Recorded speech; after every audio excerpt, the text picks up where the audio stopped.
Welcome back to advance Python course. आज की इस वीडियो के अंदर हम पाइथन कलेक्शन मॉड्यूल्स को डिटेल में डिस्कस करेंगे। तो जल्दी से देखते हैं कि ये क्या होते हैं। The collection module in Python provides specialised container data types.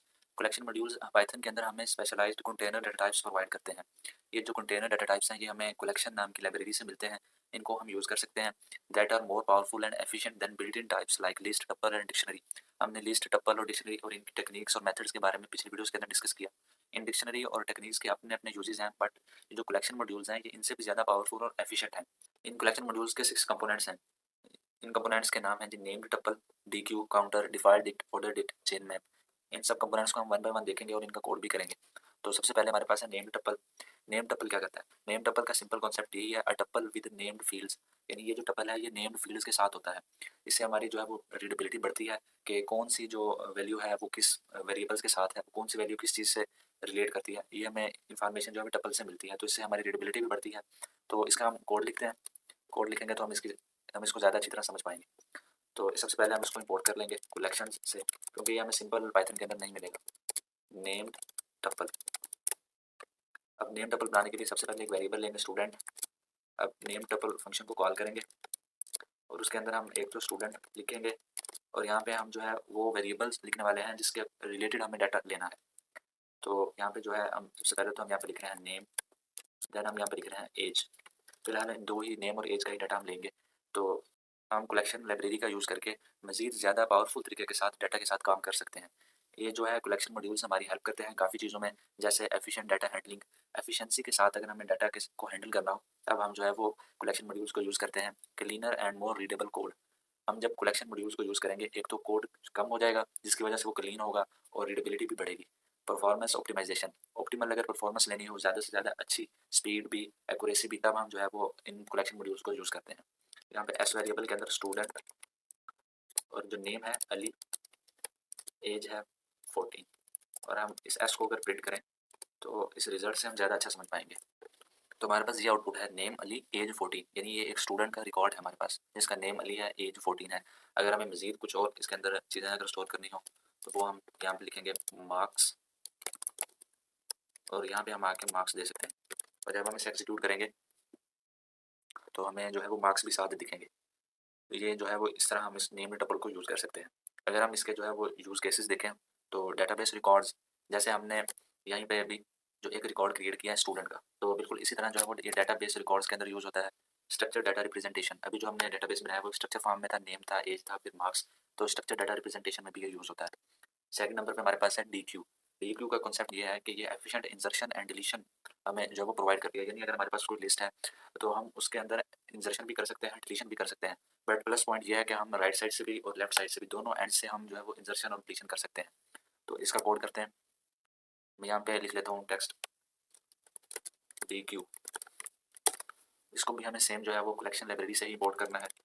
Collection import D Q. अब हम वेरिएबल ले रहे हैं डी क्यू, तो यहाँ पे हम एक डी क्यू बना रहे हैं 1 2 3 4। ये हम आइटम्स हमने डी क्यू के अंदर डाल दिए। पहले सिंपल हम इसको प्रिंट करके देख लेते हैं ये दिखती किस तरह की है। तो जब हम इसको प्रिंट करेंगे, प्रिंट करने पर हमारे पास कुछ इस तरह का है, यानी ये सिंपल एक डी क्यू लिस्ट क्रिएट हुई है। अब हम पहले इसके अंदर इंसर्शन करते हैं, फिर हम जो है वो डिलीशन करेंगे। तो इंसर्शन के लिए डी क्यू डॉट अपेंड। ये अपेंड क्या करेगा अभी हम देखते हैं। हम 5 पहले जो है वो इंसर्ट कर रहे हैं। अपेंड ने क्या किया कि राइट साइड के ऊपर 5 को इंसर्ट कर दिया, यानी ये जो अपेंड है वो राइट साइड के ऊपर इंसर्शन के लिए यूज़ हुआ। अब D Q dot append left 0। ये जो अपेंड लेफ्ट है वो लेफ्ट साइड के ऊपर 0 इंसर्ट करने के लिए यूज़ हो रहा है। इस तरह हम जो है राइट और लेफ्ट साइड पे इंसर्शन कर रहे हैं। अगर हम जो है वो इसी तरह राइट और लेफ्ट साइड से डिलीशन करना चाहें तो डिलीशन के लिए हम D Q dot pop use करेंगे। ये पॉप जो है वो राइट साइड से जो है डिलीशन करेगा। जैसे हमारे पास थी 1 2 3 4, तो राइट साइड से 4 को डिलीट कर दिया इस पॉप ने। इसी तरह अगर हमें लेफ्ट साइड से डिलीट करना हो तो तब हम पॉप लेफ्ट को यूज़ करेंगे। पॉप लेफ्ट को यूज़ किया तो लेफ्ट साइड से 1 जो है वो डिलीट हो गया, और ये जो सिंपल पॉप था इसने 4 डिलीट किया, तो हमारे पास 2 और 3 ही जो है हमें प्रिंट होकर मिला। तो इस तरह जो है ये डी क्यू हमारी हेल्प करती है जब हमने बोथ साइड से इंसर्शन और डिलीशन के ऑपरेशन परफॉर्म करने हैं। इसके जो फर्दर यूज़ केसेस हैं वो ये हैं कि ये क्यू और स्टैक्स में यूज़ होती है। यानी अगर हमें क्यू के अंदर डाटा रखना है, स्टैक के अंदर डाटा रखना है, और अगर हम दोनों साइड से ऑपरेशन करना चाहते हैं इंसर्शन और डिलीशन के, तो तब हम इसको यूज़ कर सकते हैं। बीएफएस एल्गोरिथम्स में भी हम इसको यूज़ करते हैं। अगर हमें सर्चिंग करनी है तब हम इसे यूज़ कर सकते हैं। स्ट्रीमिंग डाटा में भी ये यूज़ होता है। थर्ड नंबर पे हमारे पास है काउंटर। काउंटर का कॉन्सेप्ट ये है, ये counts frequency of elements automatically, यानी ये जो काउंटर है ये एलिमेंट्स की जो है वो फ्रीक्वेंसी को काउंट करता है कि कोई एलिमेंट कितनी दफ़ा आया है, ये हमें काउंट करके रिजल्ट हमें रिटर्न करता है। तो इसका कोड हम करते हैं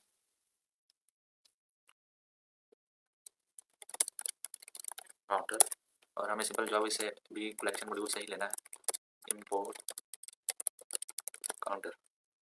हमें सी को जो है वो कैपिटल लिखना है क्योंकि एरर आएगा अदरवाइज।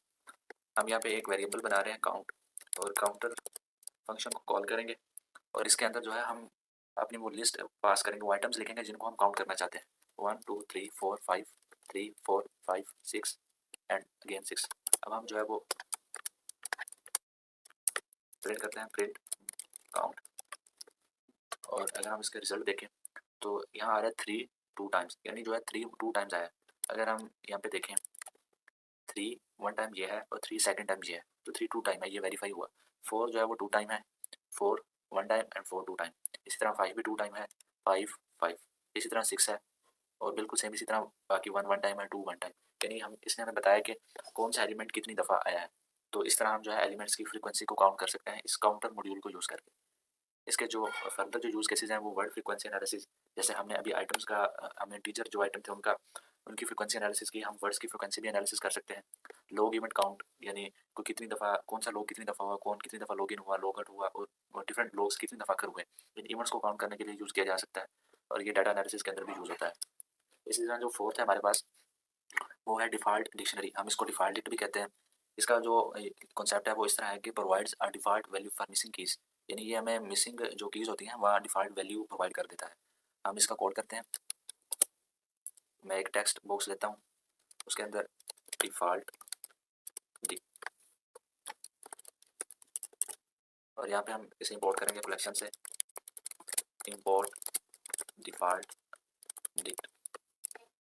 तो यहाँ पे हम एक बना रहे हैं वेरिएबल डी, और डिफ़ॉल्ट डिक्ट फंक्शन को यूज़ करेंगे, और इसके अंदर जो हम पैरामीटर देने वाले हैं वो इंट, यानी हमें इंट कीज़ चाहिए, और हम इसके अंदर जो वैल्यूज़ ऐड करेंगे वो A plus is equal to 1 and D B plus is equal to 2 and D C plus is equal to 3।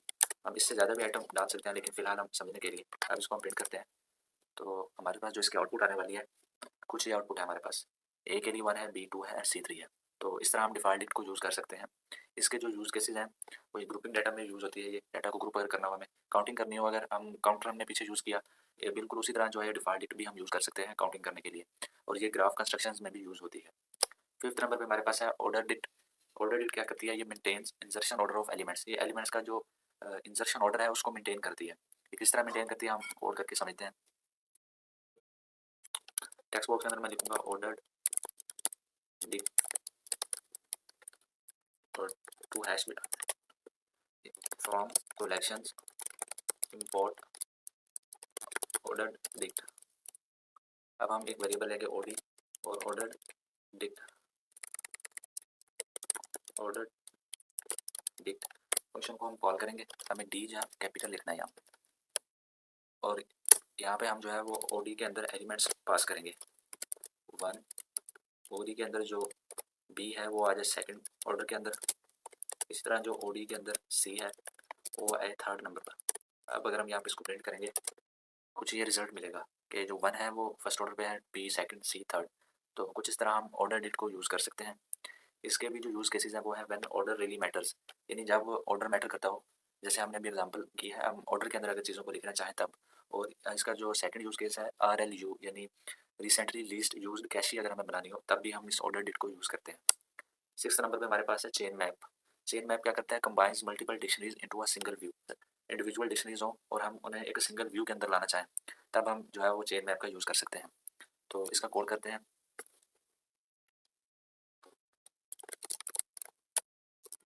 Chain map from collections import chain map. अब हम इसको यूज़ कैसे करेंगे, पहले हम यहाँ पे डिक्शनरीज क्रिएट करते हैं। जो हमारे पास है A1, इस तरह जो है डिक्शनरी 2 है हमारे पास D2, उसको हम कहते हैं B। इसी तरह D3 जो हमारे पास है उसके अंदर जो हमारी की है वो C है और वैल्यू जो है वो 3 है। अब हम इन 3 डिक्शनरीज़ को एक सिंगल व्यू के अंदर अगर लाना चाहें, एक वेरिएबल लेते हैं CM एंड चेन मैप के फंक्शन को कॉल करते हैं और वहाँ पे हम D1, D2, D3 को एज अ पैरामीटर पास करें और अब जब हम इसको प्रिंट करेंगे तब हमें ये सारी डिक्शनरीज़ एक सिंगल व्यू के अंदर दिखेंगी। तो ये रहा रिजल्ट। ये सारी डिक्शनरीज जो हैं D1, D2, D3 एक सिंगल जो है वो व्यू के अंदर आ गई। जब कभी भी हमें डिक्शनरीज लिस्ट को हमें सिंगल एक व्यू के अंदर इकट्ठा करना हो तब हम जो है वो चेन मैप का यूज़ कर सकते हैं। इसके जो फर्दर यूज़ केसेस हैं वो configuration management and combining multiple data sources, यानी मल्टीपल डाटा सोर्सेज अगर हमारे पास हो हमें उन्हें कंबाइन करना है तब हम चेन मैप का यूज़ कर सकते हैं। तो ये था हमारे पास लास्ट मॉड्यूल। यहीं पे जो है हमारी आज की वीडियो खत्म होती है।